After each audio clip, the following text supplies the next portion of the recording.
Dear Dad, before I get started, I would like to take the first few moments and blame you for my stubbornness and my many other character traits that others find irritating. Although you and I think that they are good things when used properly, I know that they have been very challenging for others. So for the record, they can thank my dad. Okay now.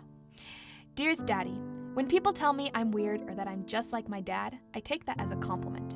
You are the most amazing dad I could have ever asked for, and you gave me a childhood that I will never forget.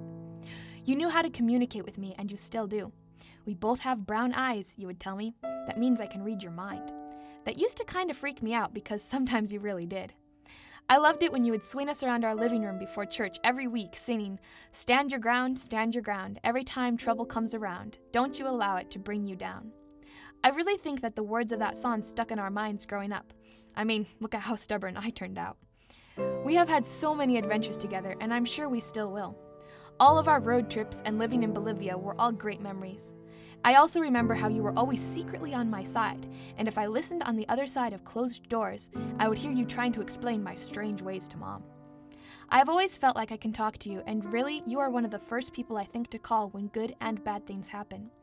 I am glad that you have always been willing to discuss things with me, and that has taught me how to think for myself, which is most important. I thank you for always being there and teaching me how to persevere. Thank you for eating popsicles and picking on Mom with me. I owe all of the craziness of my personality to you. Thank you for always pointing me to Jesus and loving me no matter what. Oh, and thanks for all the help on my car.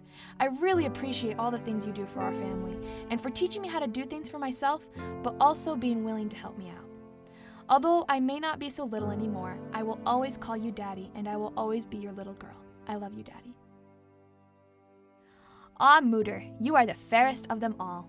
Thank you so much for teaching me how to can and garden and be self-sufficient. You were the most amazing mother figure I could have ever had, and you are the picture-perfect explanation of what a mother should be and what she should add to the household. Although we had our moments growing up, you have truly become my friend. All the times you would threaten me saying, I hope someday you have a child just like you, will be forgiven. I know that I challenged you many times, and I apologize for making a game out of getting you riled up, although it was very fun to do. Thank you for pouring your heart into trying to teach me phonics. I know we both hated that. Thank you for all the spankings I got. I know I deserved them all, and who knows where I would be without them. Maybe I should write a tribute to them. Thank you for putting up with all my outrageous comments that I make just to see the shocked look on your face. Thank you for all the hard work you put into keeping our house homey and our hungry mouths fed. Also, for all the fun trips that you plan for us. You have always been there for me, and I really appreciate that. Oh, and most of all, thank you for keeping Daddy sane and for adding some sophistication to our lives. When it comes down to it, I know I would not be the person I am if it weren't for you. Your loving, soothing influence on my life has impacted me drastically, and your perseverance with me as a child is what kept me on the straight and narrow. Thank you for all your prayers and kisses. Please never forget that you will miss me picking on you one day, and I always love popsicles. I love you, Mommy. Oh, where to start with this one? She has taught me a lot of things in life and is the only person who has ever given me a bloody nose.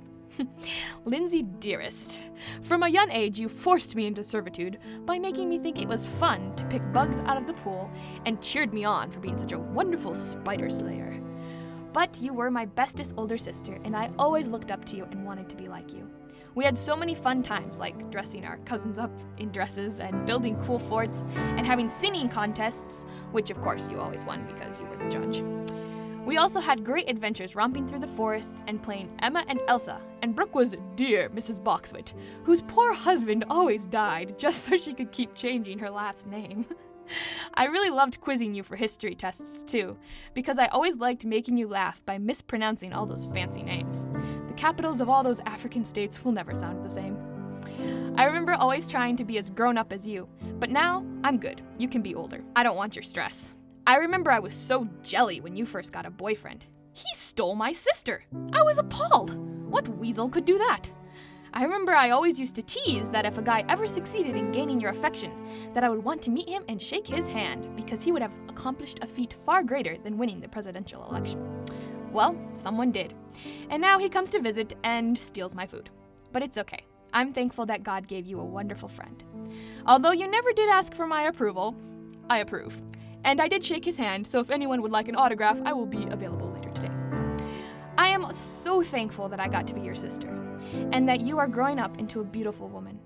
I am proud to call you my sister and thank you for teaching me to be healthy and optimistic. But if you say, "Let's go running," I may still say no. You run way too excitedly. It wears me out just watching you. But I still love you. Oh, little Pipsqueak, how you have grown. I really enjoyed this last year with you, although you did add a lot of extra stress to my life. Your happy, sensitive personality has taught me how to be more sensitive and understanding, and I appreciate that. Brooke, I have seen you grow into such a beautiful young lady, and I'm glad I get to be a part of your life. Thank you for going on adventures with me and for being very honest with me about how I look and my life decisions. Your opinions are always fun to hear. We have had a lot of fun times growing up, from sneaking through the ferns to spy on our neighbors to having watermelon seed fights. We have had some crazy adventures, but we always clean up the mess before Mom gets home or wakes up. Although we may not have always been really close, I consider you a friend. Thanks for your support and for being an amazing little sister, and always taking my advice. Cough, cough, hint, hint. I will miss you next year, but make your high school years count, and know that God and your parents are your best assets in the years to come. If you ever need some unwarranted advice, or just someone to talk to, I'm only one call away. But beware that I may speak my mind. I love you, Brookie. Grams and Gramps, you guys have had some crazy adventures with me. From my first Mexico trip at 6 months old to our awesome trips to Alaska. You guys are the glue that holds our extended family together. And even if the only time we call each other is when we need something, we all know that we love each other. You guys have really put a missionary spirit in me and have taught me what forsaking all for God really looks like. You have always given me sound advice and have been a real encouragement to me throughout my life. I'm sure as I go on to college, you will be getting a lot more phone calls. Grams, you know I still have the 10 Commandments memorized, and they have come in handy in many Bible classes. Thank you for putting in the time to help us kids memorize verses when we were little. Grandpa, thank you for giving me that good old Sutton backbone. It has come in handy too, although I'm still learning to be tactful when using it. Thank you for all the prayers and for being the godly grandparents you are. I love you guys.